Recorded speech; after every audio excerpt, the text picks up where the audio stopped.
All right, a couple people asked me about a couple things on these Bronco moldings. So first thing I was going to mention is that the moldings,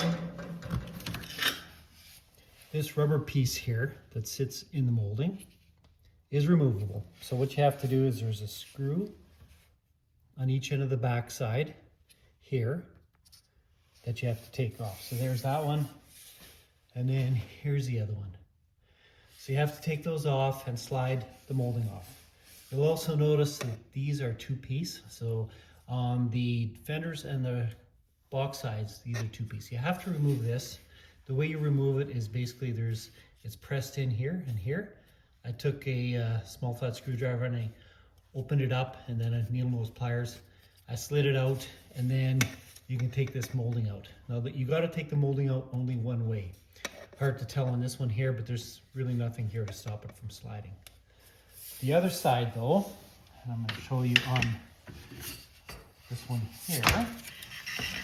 If you look at the end, and hopefully you can see that, it's made so it doesn't come off, right? It won't slide backwards, which makes sense. So what happens is when it's on there, if the bolts or the screws ever came off, if the screws ever came off, it won't slide backwards, right? So it's made to slide, to be holding from the front to the back, so it won't slide backwards. You got to slide it frontwards towards the car. The rubber piece here has a little bit of a lip on it. Can't see it very well, but there's one here. So what that does is it slides on here, slides down the side. Pull it out, you just slide it out like that. What I've found is that these rails end up full of dirt. So it's not always easy to take them off. All you have to do is you just pull on this on the one end and just pull it out, and then you can actually take it off and it'll be fine. What you end up having to do is you end up having to clean these grooves. You end up cleaning these grooves before you put anything back in, and maybe use a little bit of lube to slide it on. That works for pretty much everything. The other thing I was going to mention, when you're working on this and you put it back together, you put this back on like this. Basically what you end up doing is you end up just pinching this back together I use needle nose pliers. What I did was I taped this all up so that you're not going to have any problems with denting or scratching it. Taped it up, and then I just pinched these together and all was good, and then you put the screw on here. So it's pretty simple to take apart and put together. So that's how that works. The difficulty comes in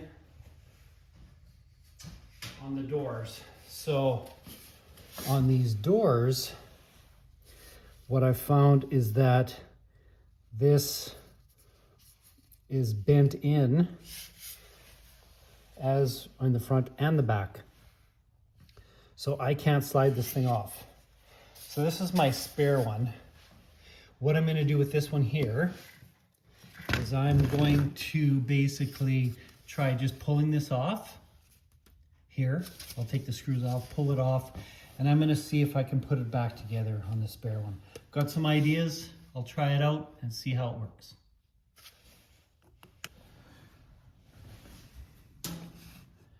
All right, so what I'm trying to do right now is I've just lifted this up with a screwdriver, peeling it off.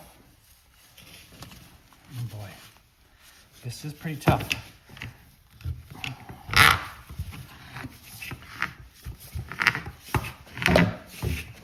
You have to be careful not to bend the molding. So I'm kind of holding it with one hand really close to where I'm resting, and I'm just pulling it.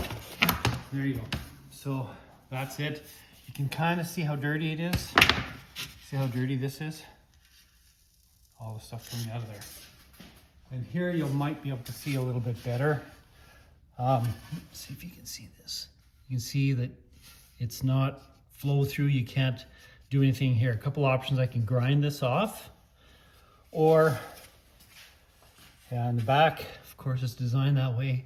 They all are, so you can't slide it out. So I'm gonna try a couple things here shortly, and I'll let you know how it goes. All right, a little bit of an update here. I'm gonna show you. So I tried doing basically setting the molding down using a hammer, and I kind of slide it a little bit like this, and then I just take a screwdriver and push it in.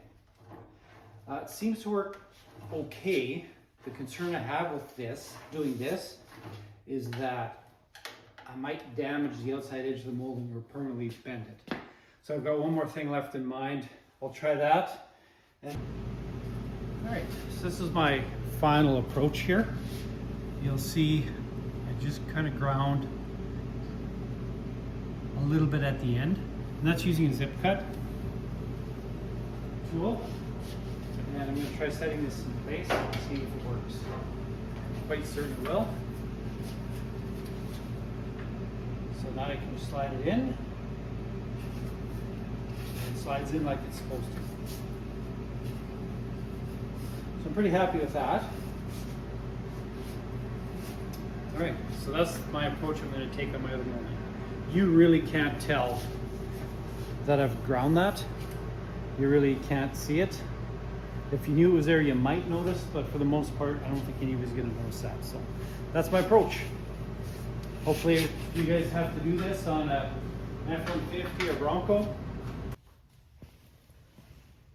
All right, spend an hour. I've been spraying with my concoction. I actually kept it wet, so I sprayed it a couple of times. I'm going to now just start scraping it off a little bit.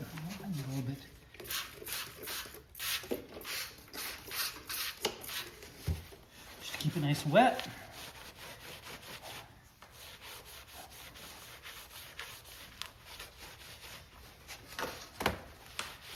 So it's taken most of it off. In all honesty, keep it wet, it seems to work better. Got a couple more spots to do. Maybe have another coat. Leave it for about an hour. And then what I'll do for the last coat is I'm going to spray it and leave it upside down because it needs to be wet here. Of course, when you spray it, it flows down, so it ends up being dry. But no, other than that, it's looking not too bad. It's taken quite a bit off already. So another hour, like I said, and then a third coat will be sprayed, flip it upside down, and then leave it for a few hours again. This is my second coat. Got done, it's been sitting for an hour. You can pretty well see, look closely at it, it's bubbling, which is a really good sign. That's telling me that it's working. So now I'm gonna just take it and I'm gonna scrape it off and see how well it worked.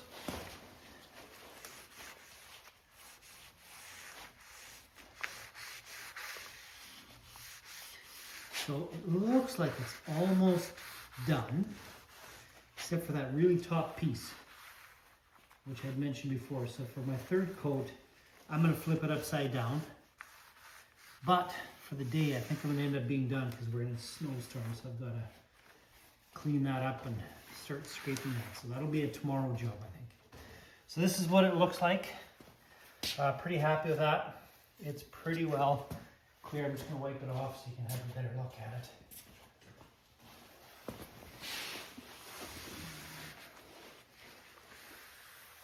You kind of see where it's still good and where I still have a little bit left.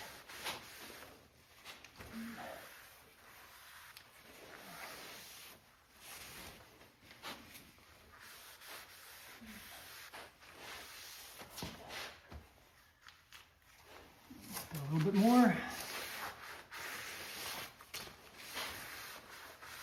I'm going to take a bit of spray 9 and neutralize it a little bit.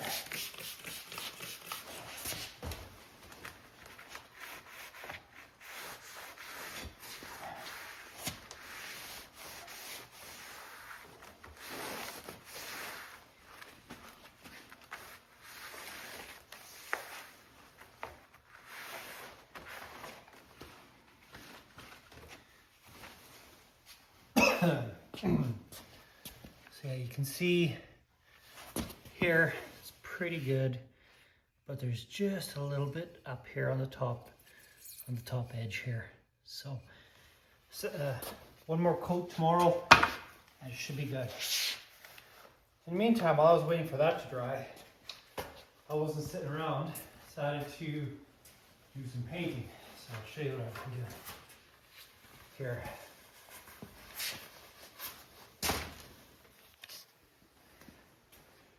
Now this trim, the black was gone in the polishing work.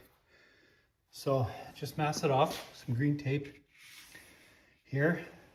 Should have used fine line tape, but managed to get away with this here because I didn't have much fine line tape left. So mask it off, sprayed it with some Sem Trim Black, and that's what it looks like done. So 3 coats, I think it's looking good.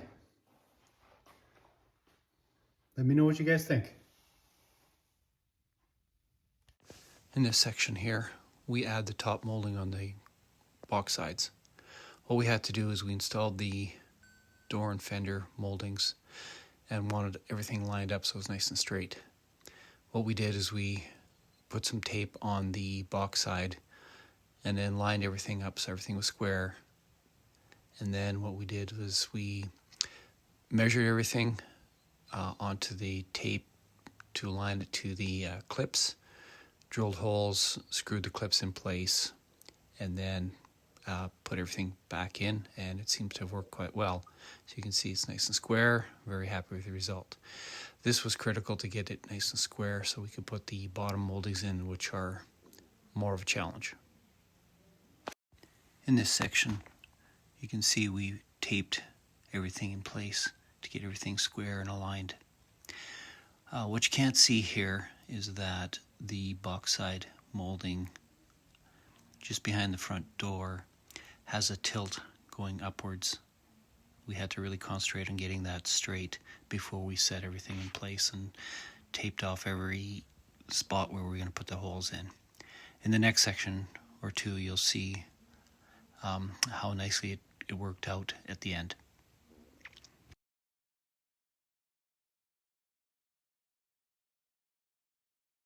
This is a bit of detail on how we set the marks where we wanted to put the clips. We tried to put them in place where we had access to the back side. What we did is we marked the top and bottom of the molding after we taped it all in place, and then we measured halfway and then drilled a pilot hole and then a bigger hole to get the clips in place. Took a bit of time, but it seemed to work quite well, and it got us where we needed to be.